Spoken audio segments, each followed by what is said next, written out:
Dans cette série de webcasts, on va se concentrer sur la partie cliente des applications et on va apprendre à utiliser le framework AngularJS.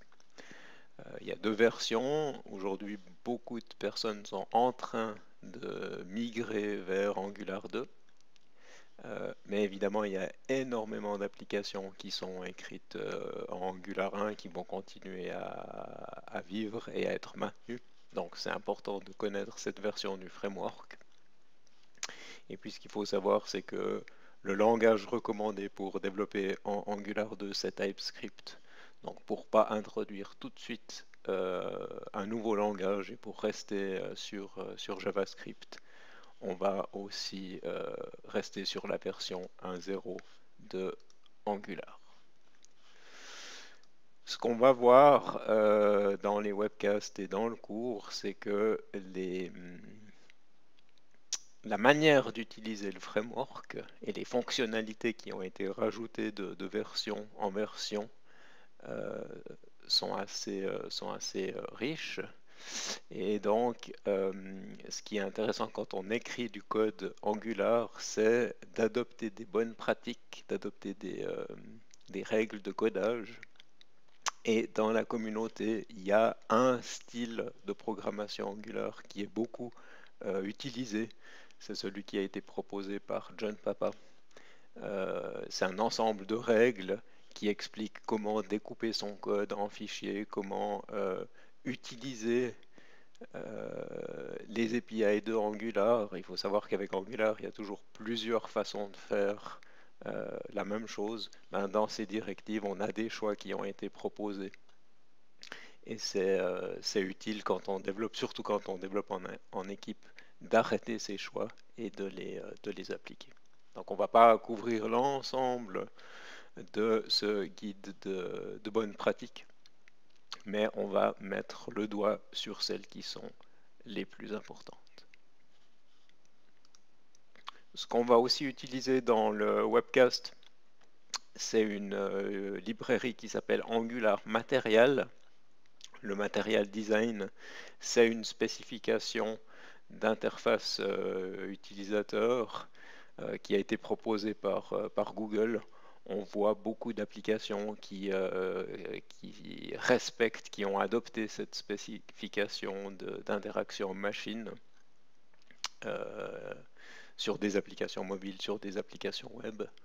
Et on va voir après dans les exemples qu'on va utiliser dans cette série de webcasts qu'ils utilisent de Material Design. Donc Angular Material, c'est une librairie qui a été écrite au-dessus de Angular et qui donne la possibilité facilement d'implémenter des applications matérielles.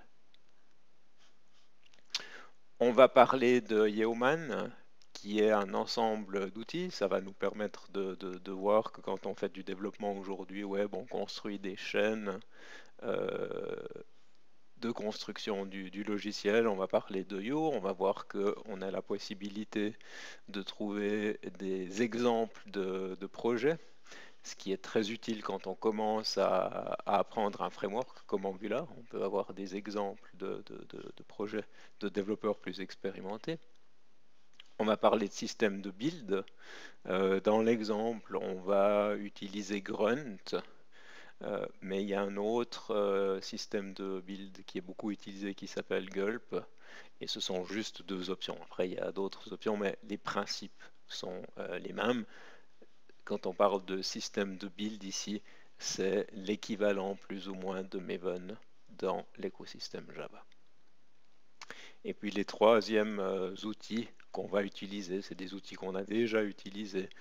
C'est des outils comme NPM ou Bower qui permettent de gérer les dépendances de notre application et puis de gérer ses packages.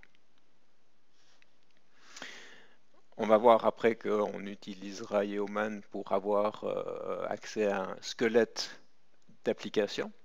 Et il y en a toute une collection, mais là on a choisi d'utiliser un squelette particulier qui utilise Material Design. Et on va voir que ce template nous permet de faire des applications assez facilement.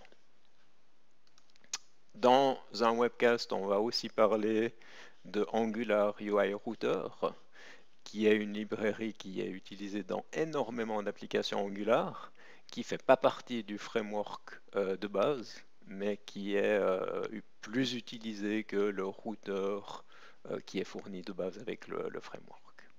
Alors il faut faire un petit peu attention, là vous voyez je suis sur le repo GitHub de UI Router où on nous dit qu'on est sur la version 1.x. Donc on pourrait imaginer que c'est la version qu'on va utiliser. Si on regarde les releases, on voit que la 1.0 elle est encore en bêta. Et ce qui se passe, c'est que beaucoup de développeurs et beaucoup d'exemples utilisent encore la version 0.x et c'est celle qu'on va utiliser. Donc faites attention quand vous allez dans la documentation, allez bien sur cette partie du repos parce qu'il y a des éléments qui ont changé. Dernière chose, dans cette série de webcast, on va utiliser un IDE web qui est Microsoft Visual Studio Code. On va faire un tout petit peu de customisation et puis on va vous montrer que avec cette IDE, on peut écrire du code Angular de manière assez efficace.